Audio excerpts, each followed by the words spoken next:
12:06. Assalamu alaikum. Welcome back to the program. And my next guest has been faced with many, many challenges in her life. At the age of 8, was diagnosed with HSP. We're going to ask her what exactly that is and how she coped. The doctor also suggested, when she was 7, that is, that she would be blind, and underwent 2 eye operations at the age of 10 and had a stroke by the time she turned 12. Unbelievable, but true. She then underwent a major operation which resulted in a 50-50 chance of survival due to the condition HSP. 3 years ago, at the age of 20, I think it was, she was diagnosed with lymphoma glands, but alhamdulillah, it is under control. In 2010, she attended the Misbah Ulum for an Alima course, which she studied for 2 years. In 2012, she then went on to complete her matric, and at the age of 23, a very tender age of 23, she's written her first novel, The Orphan, in Search of the Truth. And it gives me the greatest of pleasure to welcome to my program today this amazing young lady who is only 23 years old, who's overcome all of these challenges and is now an authoress. Maryam Ismail, assalamu alaikum, welcome to the program. I'm absolutely humbled to be in your company. Walaikum salam. Shukran for having me. You are quite an amazing young lady. Alhamdulillah. Your parents, your mom must be so very proud of you. My mom is. Okay, so actually I only have my mom. I don't have a dad. My mom is extremely proud as for all the challenges that I face. And the long way that she came, that I had to come up, she never expected me to be where I am today. Alhamdulillah. You suffered from a condition called HSP. What exactly is that, and how did it impact on your young life? Okay, so HSP is known as Henoch-Schönlein purpura. It's inflammation of the blood vessel, right? I was diagnosed with that at the age of 8. That had a huge impact on me, as the incident happened at school. At school, and due to that, it came out more severe. So I had to leave school as well because of my illness and face the challenges I had to go through and all that stuff. So yeah, it's like a little something Take a deep breath. You're talking to only me, and I'm very interested in your story. I think you are amazing. So just take a deep breath, and we're going to talk some more, okay? How did HSP impact on you? How did it affect your physical and mental health and well-being? You couldn't attend school. Because why? No. Okay, so the reason was that I'm very prone to infections. So I get infections very quick. I cannot really be around people due to the infections and stuff. HSP has affected my life. It stopped me from doing the things that I've always dreamed of doing, things that I've loved. Partly going back to school. I loved school. That was like my happy place and looking forward to doing things. So yeah, I was like a little bit of a nerd. The thing with HSP is... You know what, Maryam? Nerd is good. Look what this nerd has achieved. Which other 23-year-old girl can you show me that has written an amazing book? I read the first 3 pages and couldn't believe that a 23-year-old has written this book, because you speak with such deep insight and maturity. Alhamdulillah. Gee, so the journey towards writing, so the orphan is basically, how do I put this? Okay, my father lived at the age of, I was 2 days old when I lived, and I've always searched for answers as to why did he live. So the orphan in search of the truth is mainly about my feelings to why my father lived and all those things, but I just brought it out more into fiction, and it's more based on Alicia trying to find both her parents, where I was actually trying to find the answer to one parent and why he abandoned me. Have you connected with him since you've written this book?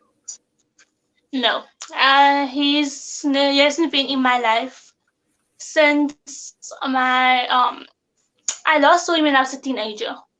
That was the last I ever saw my father, and after that, I've never seen him again. How has this book helped you deal with your own abandonment?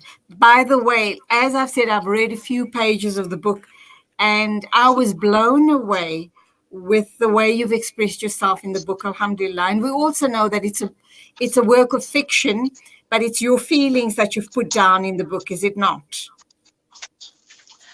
Gee, it is mostly my feelings, as a lot of things in the book is a little bit similar to what I've experienced and things that I hoped to actually tell in a story form. So the orphan usage of the truth has helped me a lot to see a lot of different things, mainly that you should not judge any child, especially when they have only one parent. Don't judge them, and try to put yourself in their shoes. Try to see the life that they are living as with one parent, as times life can be really difficult on that child. And by judging the child, by telling the child a lot of things, you're actually making it much more worse on that child. And that's a lot of things that I've gone through in my life as well.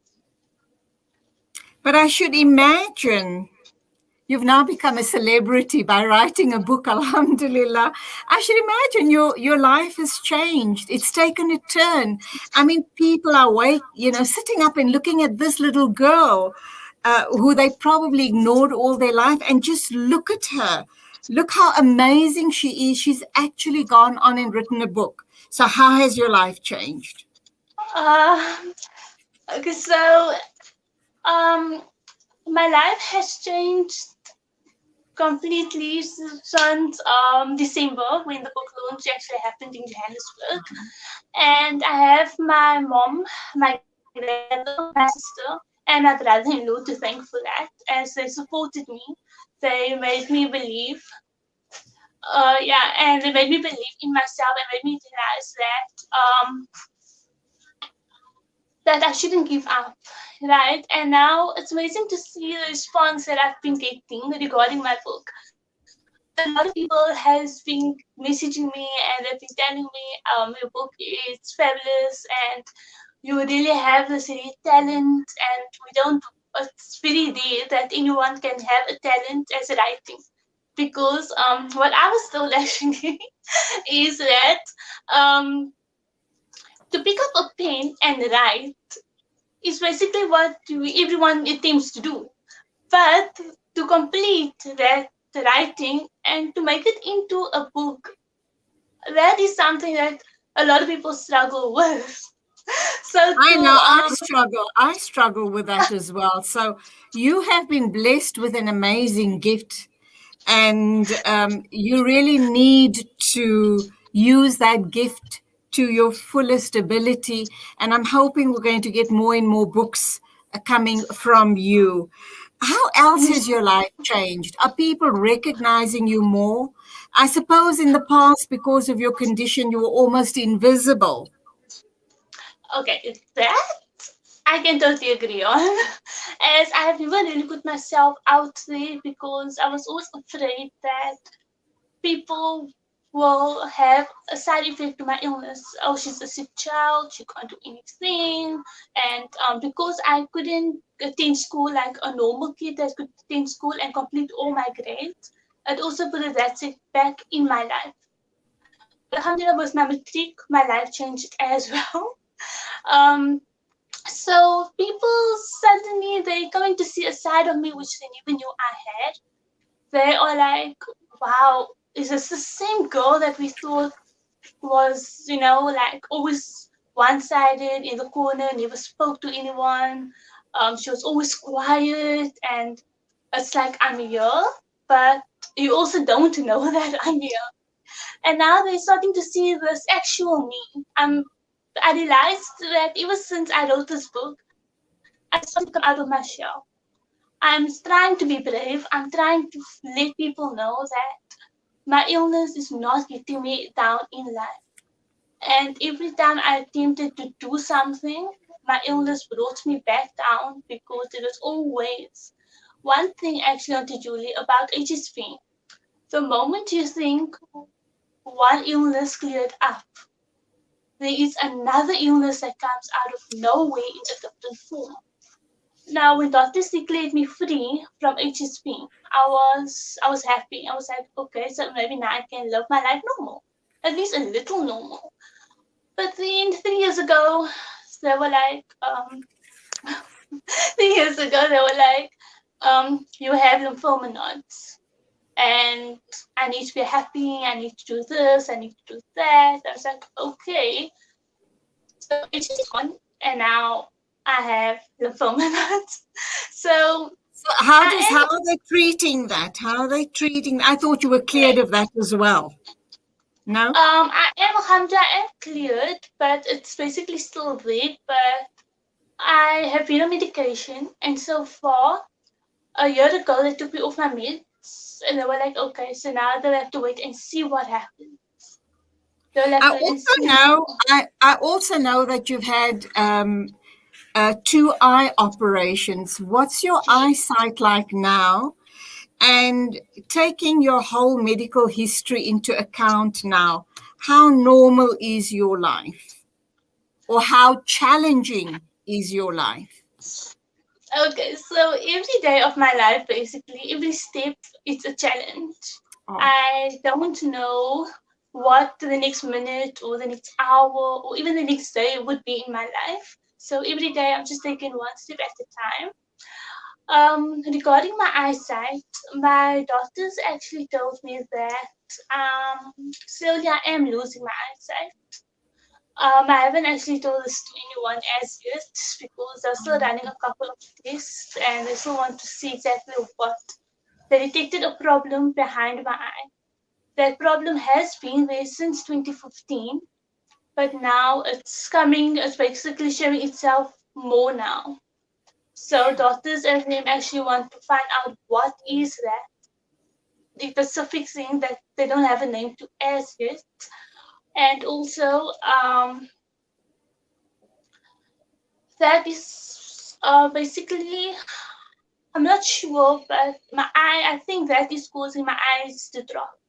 So I am slowly losing my eyesight, I guess, in a way. how does that So, make you feel? Seeing that you've written a book, I should imagine normally with authors, once they've penned their first book and they've had success, I have no doubt in my mind that the book is a huge success and will continue being so. I'm sure that you're thinking of the future and writing many, many more books because this is an amazing gift. You know, Allah subhanahu wa ta'ala is so great.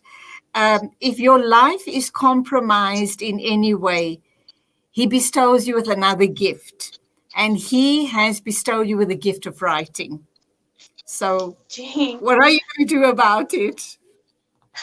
Actually, I'm really positive about that. And as long as the doctors are happy and they say I can go ahead, and continue writing. I actually have another book that's lined up soon, and there's Mashallah. more to follow. So That's wonderful. I'm not going to give up on my writing. That's one thing I can say, that I'm not going to give up. And I advise all the writers out there, that newcomers as well, don't give up on your writing at all. Did you get any help in writing this book, or was this just you, Maryam Ismail, putting pen to paper? And I know the process, it goes to the publisher, you have an editor, you have a few people proofreading, and those are all the fixes that has to go into a book. But by and large, is this like almost 100% your own work? Okay, so I started writing. Sorry about that. When I started writing this book, the first page basically of my book, I wasn't sure where I was. I knew I was somewhere, but I'm not sure where. I went up to my mom and I was like, "Mommy, where do you think I could be?" And my mom took it and she read it and she's like, "You sound like you're in an orphanage." I was like, "Okay." And I started writing, and I just started flowing. Where Alicia came in, and Alicia's look out on her parents, and the twist with her brother and her best friend that's with her no matter what. So it just started to come and that. And once the book was there and it was in by the printers, I've had from there onwards, I've had my grandmother that supported, my aunt, my sister, my brother-in-law. But there are three special people that I would actually really like to say thank you to. And those three special people are my mom. Without her, this book wouldn't have been published, because she made me go to the publisher and she made me get this book published. Even though I told her, "Mommy, I'm not going to do it," she was like, "You're going to do it. This book is going to get you far." So my mom, no doubt, my mom's uncle, who we call, I call him Om, but he's actually my mom's uncle. um, he came in and he helped me a lot. Um, he told me what I need to do. He advised me. I mean, up till today, I can message him anytime and ask him his advice, and he will either come through to us and come and help me out, or he will be on the phone with me and he'll say, "Okay, do this, do that." And then my late uncle that passed away a year ago, he has actually been an active part in my life as well, where he tried to help me get the sponsors and the encouragement there as well. When he told me, um, go through to the publishers and don't put your story out there as yet. Wait till it's in book form, and once it's in book form, you can put it out there. So those are the Absolutely. three people that actually like to say thank you to. Okay, well, two people now that I'd actually like to say thank you to. Without those people, this book wouldn't have been where it is today. All right, let's get back to the book and how are the sales going of the book? Are people buying the book? Are you happy with the Um, sale?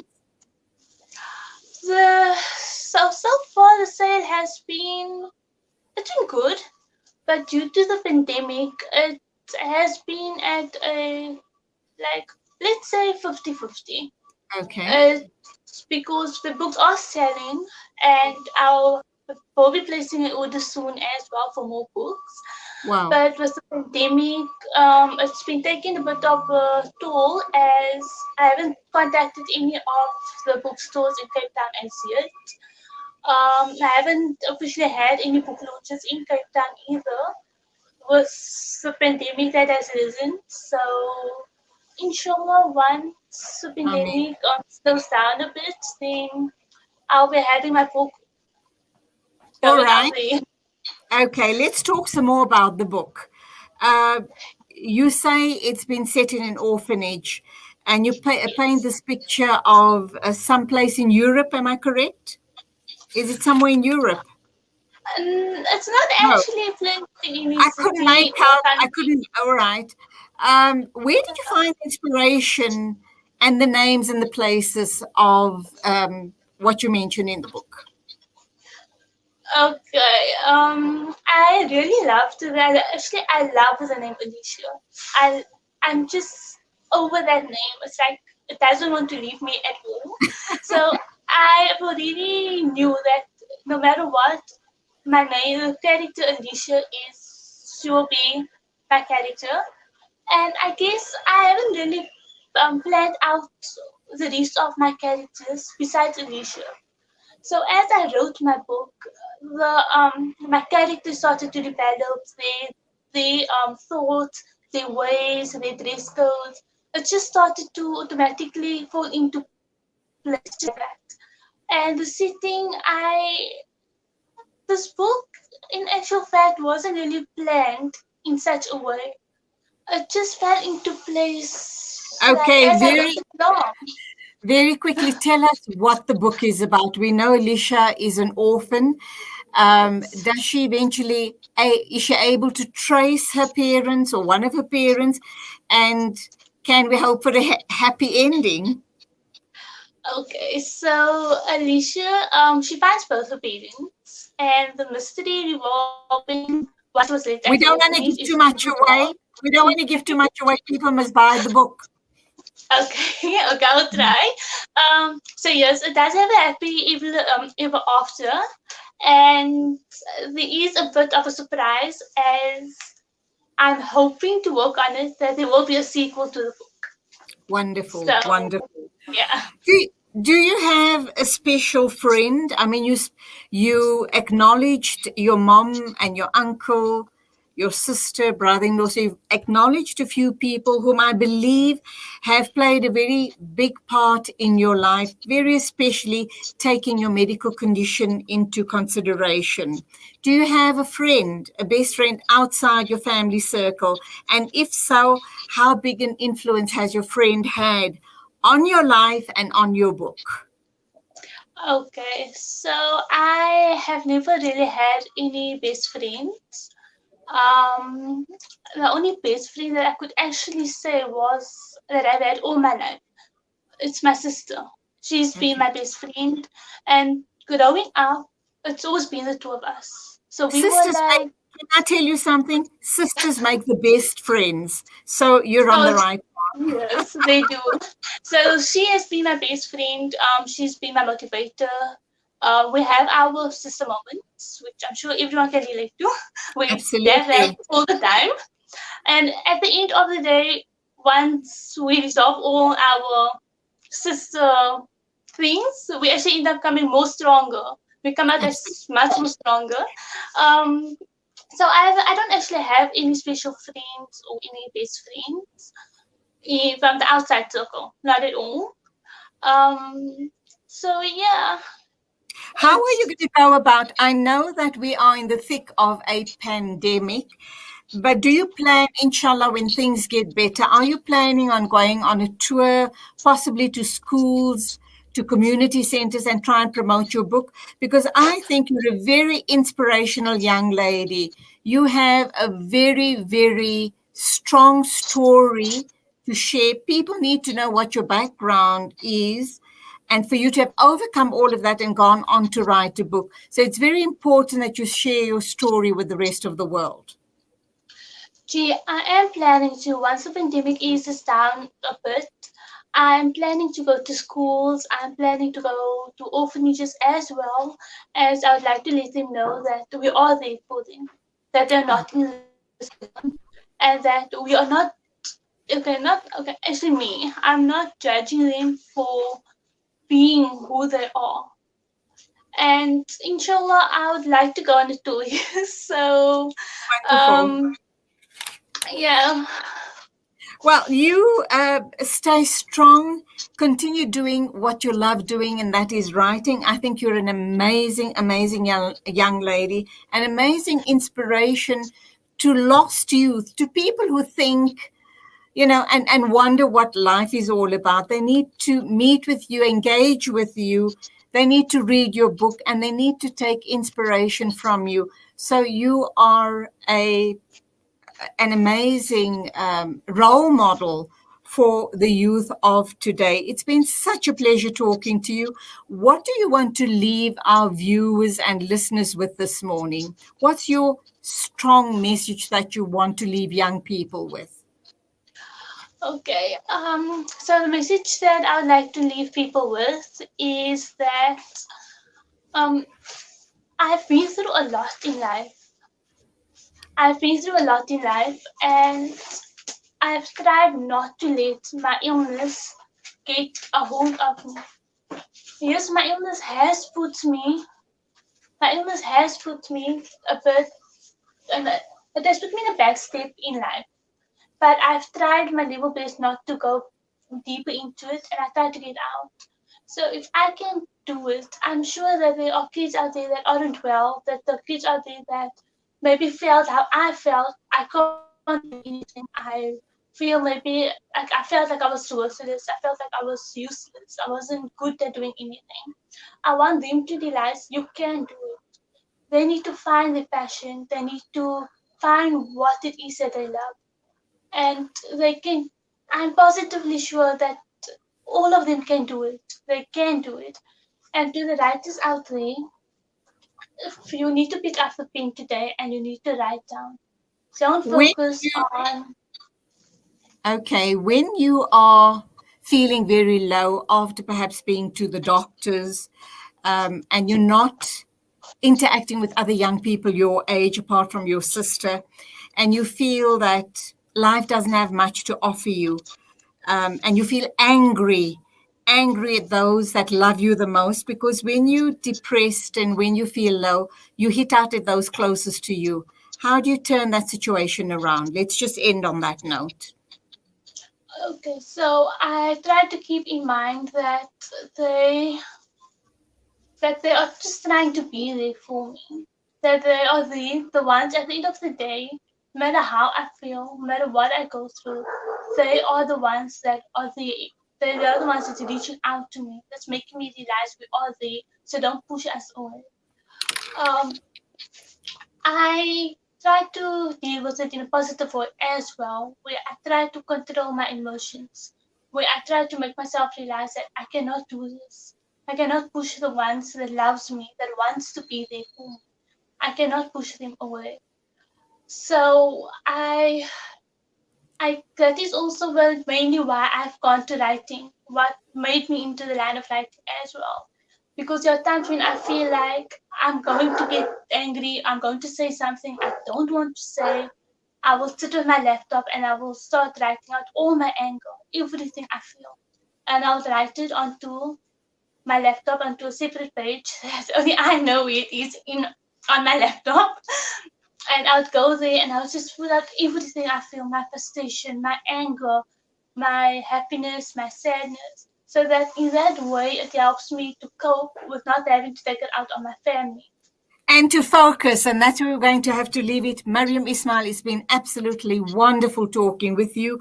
Good luck on your book sales. And I do hope that when you come next to Johannesburg, we have the opportunity to meet, and can't wait for your second book. Go well, with salams and duas to you and your wonderful family. Shukran for having me. My pleasure.